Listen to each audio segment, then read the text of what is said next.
오늘 우리가 나눌 시편 33편은 우리가 마땅히 해야 할 사명에 대해 우리에게 가르쳐 줍니다. 그것은 하나님을 찬양하는 것입니다. 그러나 우리가 하나님을 찬양하는 것은 힘들고 무거운 사명이 아닙니다. 즐겁고 행복한 사명입니다. 왜냐하면 하나님은 우리가 하나님을 진심으로 찬양할 수 있는 은혜를 우리에게 부어주시고 또 우리가 하나님을 찬양할 때 우리에게 더 큰 기쁨을 주시기 때문입니다. 본문 1절부터 3절까지 이렇게 기록되어 있습니다. 너희 의인들아 여호와를 즐거워하라. 찬송은 정직한 자들이 마땅히 할 바로다. 수금으로 여호와께 감사하고 열줄 비파로 찬송할지어다. 새 노래로 그를 노래하며 즐거운 소리로 아름답게 연주할지어다. 본문의 저자는 하나님을 즐거워하고 즐거운 소리로 하나님을 찬양하라고 말해주고 있습니다. 하나님을 어떻게 즐거워할 수 있을까요? 그것은 하나님께서 우리에게 행해주신 일들을 알면 가능해집니다. 3절 말씀을 보면 새 노래로 하나님을 노래하라고 말하고 있는데요. 여기서 새 노래란 전쟁에서 승리한 자가 부르는 노래 혹은 구원받은 자가 부르는 노래입니다. 그렇다면 새 노래로 부르라는 말은 하나님께서 우리에게 승리를 주셨고 하나님께서 우리에게 구원을 주셨다. 즉 하나님의 은혜가 선행된다라는 것을 말해주고 있는 것입니다. 하나님으로 인해 승리를 얻고 하나님으로 인해 구원을 받은 자는 마땅히 즐거운 마음으로 하나님을 찬양할 수 있다고 말해주는 것이죠.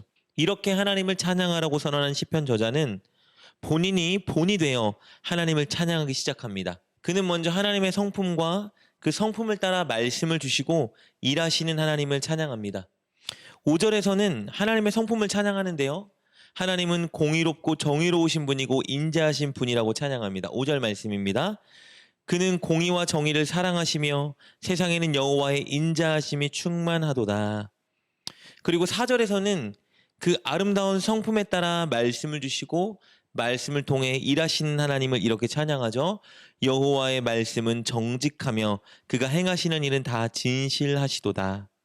하나님은 그의 주장처럼 공의롭고 정의로운 분이시기 때문에 하나님의 모든 말씀은 정직하고 또 그 말씀대로 반드시 하나님은 진실하게 성취하신다고 찬양하고 있는 것입니다. 그래서 저자는 하나님의 말씀과 하나님의 행하신 일들을 찬양하고 있는 것이죠.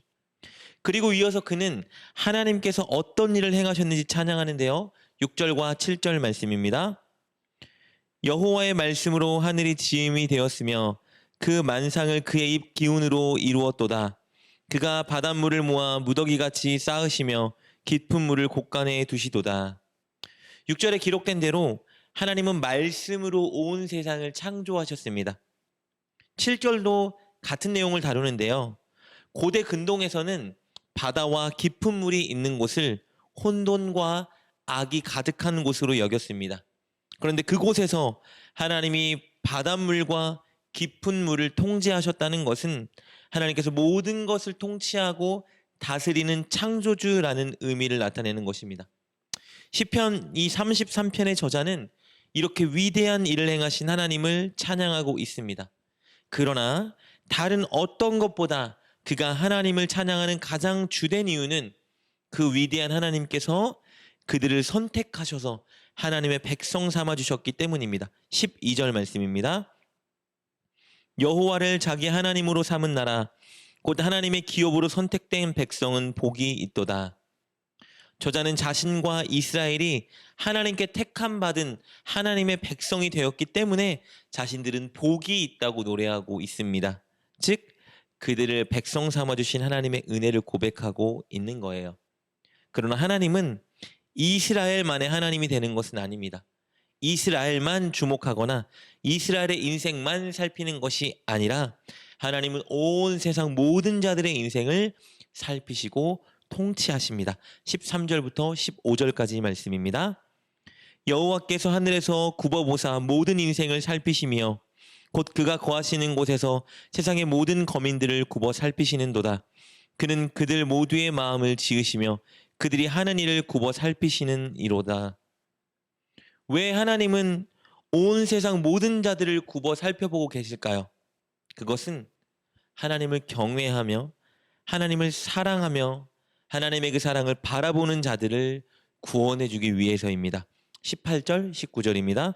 여호와는 그를 경외하는 자, 곧 그의 인자하심을 바라보는 자를 살피사 그들의 영혼을 사망에서 건지시며 그들이 굶주릴 때에 그들을 살리시는도다.